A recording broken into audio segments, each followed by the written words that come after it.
दोस्तों, आज मैं आपके लिए जातक कथा मृग रूरू की कहानी लेकर आई हूँ। इन कथाओं में गौतम बुद्ध के पूर्व जन्म की कथा का उल्लेख है।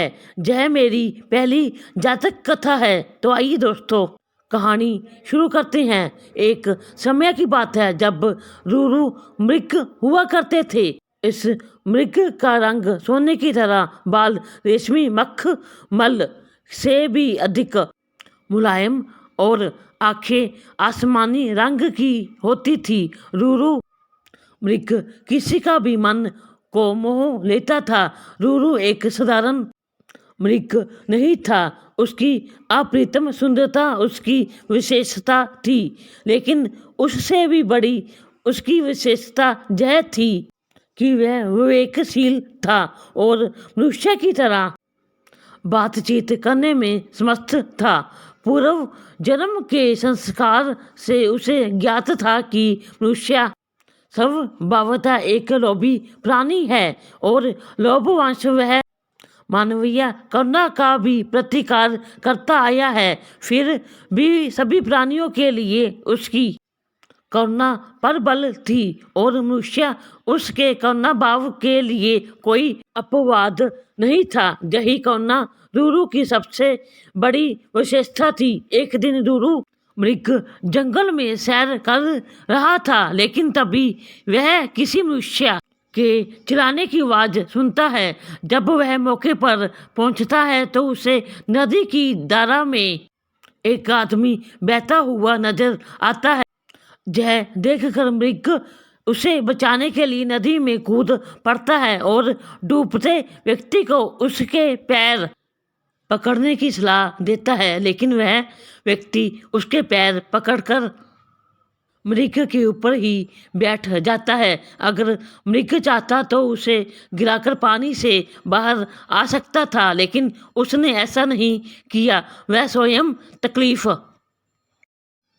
सहकर उस व्यक्ति को किनारे तक ले आता है। बाहर आते ही व्यक्ति मृग को धन्यवाद कहता है, तो इस पर मृग कहता है, अगर तुम मुझे सच में धन्यवाद करना चाहते हो तो किसी को यह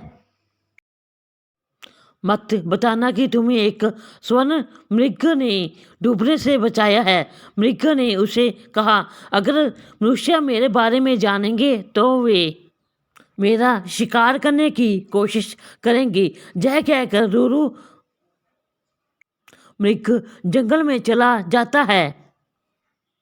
कुछ समय बाद उस राज्य की रानी सपने में उसी रूरू मृग देखती है। रूरू मृग की सुंदरता को देखने के बाद रानी उसे अपने पास रखने की लालसा करने लगती है। इसके बाद रानी राजा को रूरू मृग को ढूंढ कर लाने के लिए कहती है। राजा बिना देरी किए नगर में ढिंडोरा पिटवा देता है कि जो कोई भी रूरू मृग को ढूंढने में मदद करेगा उसे एक गांव और 10 सुंदर जूतियां इनाम में दी जाएगी। राजा की यह सूचना उस व्यक्ति तक भी पहुंचती है जिसे मृग ने बचाया था। वह व्यक्ति बिना समय गवाए राजा के दरबार में पहुंच जाता है और रूरू मृग के बारे में राजा को बताता है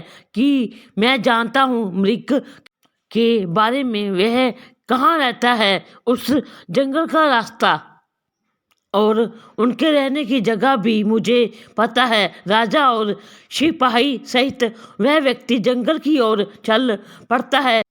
जंगल में पहुंचने के बाद राजा के सिपाही मृग के निवास स्थान को चारों तरफ से घेर लेते हैं। जब राजा मृग को देखता है तो खुशी से फूले नहीं समाता, क्योंकि वह मृग बिल्कुल वैसा ही था जैसा रानी ने बताया था।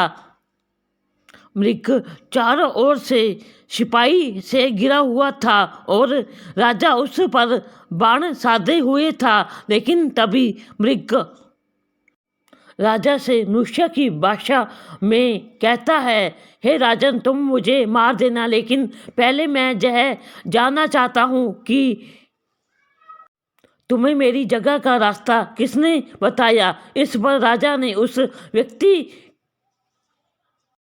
की ओर इशारा किया जिसकी जान मृग ने बचाई थी। उस व्यक्ति को देखकर मृग कहता है, निकाल लो लकड़ी के गुंडे को पानी से, ना निकालना कभी एक आकर तिग्या इंसान को।